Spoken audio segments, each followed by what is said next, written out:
Hey there, welcome back to another episode of the Report of Findings blog. I'm Neil. I'm not your doctor, but maybe you'll get a prescription. Actually, you should, because today I want to share just a tip that's worked so well for me, particularly during all of this, the lockdown and being kind of locked up, cooped up inside our homes, that has allowed me to be incredibly productive during this time. And I know a lot of people are kind of out there. They got a lot of stress and anxiety, and they're depressed, and they wake up every day, and it kind of feels like Groundhog Day, day in and day out, over and over again. They're not getting much done, not sure, how to even go about trying to get things done. So I want to share my personal strategy. I don't have anything new or groundbreaking that's never been said before, although who does, I guess, on that line. But simply put, the strategy I use is a morning planning routine that's consistent every day. So one, it really helps a lot that I have a very consistent daily routine. Even while we're locked down here, I make every effort to try to maintain more or less the same routine every day, day in and day out. But every morning, first thing I get up, I go sit down at my desk, and I have my journal book, and I'll open that up, and I'll plan out my day. I literally will spend the first hour of every single day in planning and writing. I do, I'll tell you this is something you should try for sure.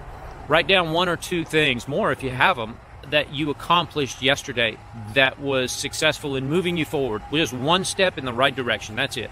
That's all you needed, was one step forward. A lot of people aren't feeling like they're making any progress, and then you feel like, now I'm behind, and it mounts up and it feels overwhelming.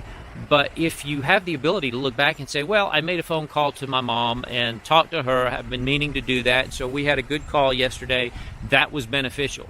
If it's personal, great. If it's work, great. Whatever it is. But the more you begin to see even small steps that are productive, and you start looking and paying attention at those things, that begins to change your mindset. I promise you, it'll help put your mind in a different place. So I'll spend an hour every day writing down what I did yesterday that I think was productive or beneficial, both personally and at work, and then I'll plan out my day. Literally, I'll schedule it out in blocks, almost like I have an appointment with myself on the calendar with a reminder that goes off on my phone that says, all right, it's time to work on this project. And I schedule a block of time for every major project I want to get done, trying to put the most important ones first in your day. You know that by the time you get past lunch, you start dragging.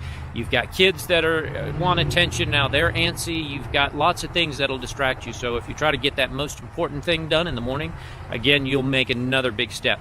And I have a lot of people who kind of would look at me and have looked at me and said, man, how can you afford to waste an entire hour of every day? And I got to tell you, since incorporating this first hour, this planning hour into my day, I have been 10 times more productive in getting more done, more projects complete, more campaigns built, more sales letters written, more of everything done, just by doing this routine every morning. It's like, I think it was Abraham Lincoln said, if I had 6 hours to chop down a tree, I'd spend 4 of them sharpening my axe. It's probably totally off on how I'm quoting that, but it was to that effect. And that's kind of what this does. It lets you sharpen your axe every morning. So that's what I would encourage you to do. Take the next week, the next 7 days, get up every day, and on a piece of paper, write down the important things that you need to get done today, as well as a couple of things that you did yesterday which help move you forward on one of your big projects. Try it, see what happens. Otherwise, thanks very much.